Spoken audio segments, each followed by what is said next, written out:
Last but not the least, what is your main suggestion to a young generation who are taking MBBS as their career? Exactly.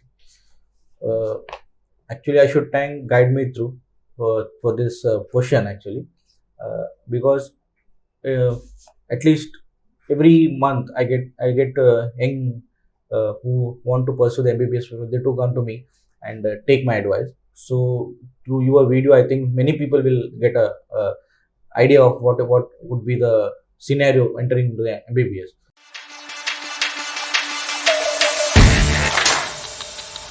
Moving to the next question, sir. As you are an orthopedic surgeon, so what would your suggestion be to the people regarding the joints, hips, bones, and ligaments? Oh, so this is my field question. Yeah, yeah. So basically, most of the people they do ask me, like, we have a fitness. Okay, we do all gym, a lot of gym and workout and everything. Yeah. So what are the basic things which we should follow so that as a orthopedic I should advise, like, for the basic health tips for the joints, muscles or a bone like that. So we have seen that most of the my OPD patients, they do come like we have a back pain, knee pain. Uh, Basically, we can divide in two parts. One is a geriatric patient, the old patient, and the non-old patient. Right. So the common element which I have seen is the pain is mainly because of the bone weakness actually. Okay. So if you think of old age, we understand that because of the old age we have a bone weakness and everything. Yeah. But there are plenty of patients at a very young age also they could have with bone pain. Bone pain in sense like back pain, knee pain, Right. okay, and muscle ache here and there. So the main reason is for the young people is low vitamin D3 actually. So the people who do a 9 to 5 job, so they have very rare incidence of sunlight exposure. Right. So as we all know, vitamin D is one of the main elements for the bone strengthening. So for them, what I would advise is at least half an hour a day we should have a sunlight exposure, so that the vitamin D3 minimal requirement will be sufficed. Right. So as per the papers also, it has been found that 75% of a corporate people, they have a vitamin D3 deficiency. So the simple tip is per day we should have at least a half an hour sunlight exposure, due to which there won't be any deficient in the bone. So at a young age, there should not be any reason as such particular except this vitamin D3 deficiency. So most of the people, because of this less sunlight exposure, they do have low vitamin density and in turn they have a less density of the bone, and because of that they get a back pain, knee pain, here and there pain. And the second most important I would advise is like a basic exercise. I don't recommend like you should do a excessive workout, you should do any fitness or something like that. I would recommend just basic exercises. You can say you can do at least stretching exercises. Right. It may be pertaining to the knee stretching exercises, or a neck, or a lower back, or any upper back, or any upper limbs. So Right. I would advise like only two things. One is at least we should have a half an hour of sunlight exposure. That is very much important. Second is a basic stretching exercises. By doing these two things, I think most of will have a good bone, and there will be a less chance of any bone pain or something like that. So very well answered, sir. And we are on a point where exercise and sunlight are two main important points over here, right? So anything you want to add? Second is, as I told you, these are the problems for the young people. Yeah. If you come to the geriatric patient, old patient, okay, they are born to have a weak bone because of the aging process. Right. Okay, we all know that aging process we cannot, it is irreversible process as of Right. now. So in aging process, what happens is the joint, there is a wear and tear of the joint, mainly the knee joint. I can say that the non-surgical patient which come to me, the normal patient, out of that, more than 50% they come with the knee pain or at least back pain. Okay. So both these elements are because of the degenerative change, that is age-related changes. So for them, normally, as I advise, that there should be a sunlight exposure, basic exercises also. Apart from that, for the geriatric old patient, they should take care of their joint as such. If you put less pressure on the joint, ultimately there will be less pain. So Right. less pressure on the joint in sense, they should the old people normally they should avoid using floor activities. Like they should not sit on the floor. As much as possible, they should sit on a elevated surface like chair, table, or sofa like that. And second thing, they should avoid forward bending also.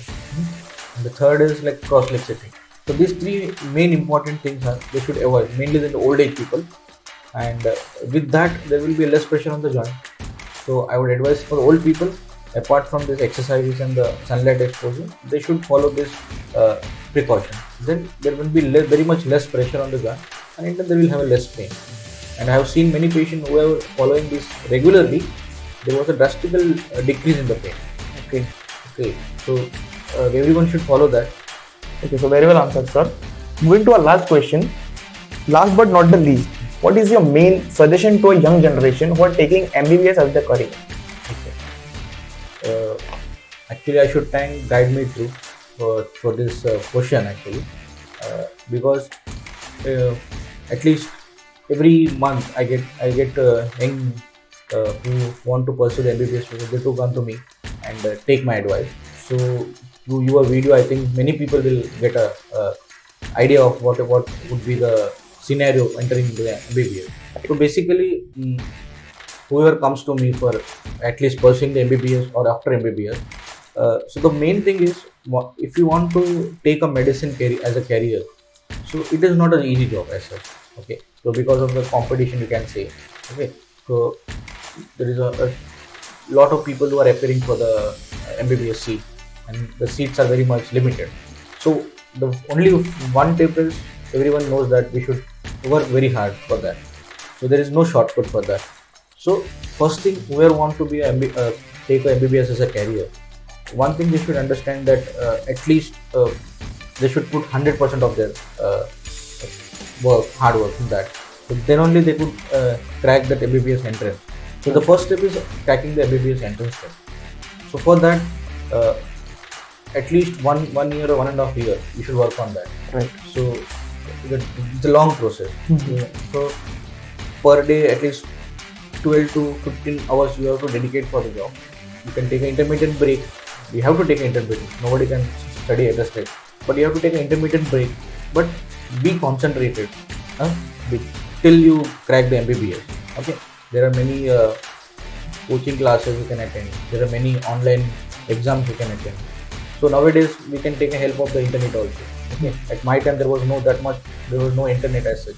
So nowadays they have internet. So at least be concentrated, work on that at least for 1 to 1.5 years. Then only you can crack a MBBS. First. Second is after entering MBBS, the next aim is we should get into a post graduation. Right. Doing the MBBS is also good. That is not it. But the main aim we should have a post graduation. So the day one when you enter in the MBBS, you should have an aim that I should crack a PG entrance. Yeah. That is the second main step. So throughout your MBBS, you should concentrate on how to crack a PG entrance. That can happen only when you learn the concepts in your MBBS very much clear. Right. When you start understanding the concept, then it is very much easy. So all the entrance exams are mainly based on how much you understand the concept. So despite of only reading the books, only going through the books and studying for 12 to 15 hours, it's not suffice. Actually, basically you understand the concept. Right. Once you understand the concept, cracking the entrance is very much easy. So before MBBS, work at least 12 to 15 hours, be concentrated for at least 1 to 1.5 years. Make a target of 1 to 1 year at least. Then easily you can crack the entrance. And once you enter the MBBS, the second goal is you should crack a PG entrance. For that, from day one, you should work on that.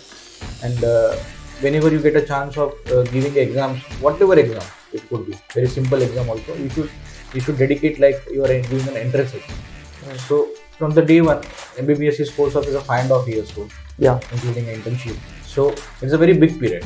So when you start from day one, then ultimately most of the people they do get clearance in PG. So the PG is ultimate step. After that, every doctor knows that what is the next step. So for the young people after 12, whoever want to be pursue the medicine field, so this whenever they follow these steps, it is very much easy. Most of the people they feel that it is very tough. It is not tough. It is just the way how you study. Once you know the way how to study, how to crack the MBBS, and how to entrance, how to the PG, it is very much easy. Actually, I have advised many students who are in MBBS. Right now also they are in MBBS. I have advised many students who are in PG. So they also followed the same step. So with that they will get. you will at one first attempt you might not get, but you will get a experience of the giving the exams and experience of studying. Right. So with that experience, in the second attempt, I think most of the people will get the will crack the. And nowadays there are many coaching classes also who advise all the same thing. Yeah. Okay. So that way the young people should do, I think. So very well answered, sir.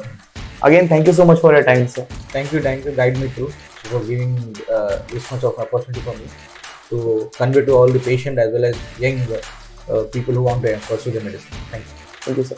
So please like, share, and don't forget to subscribe to the channel.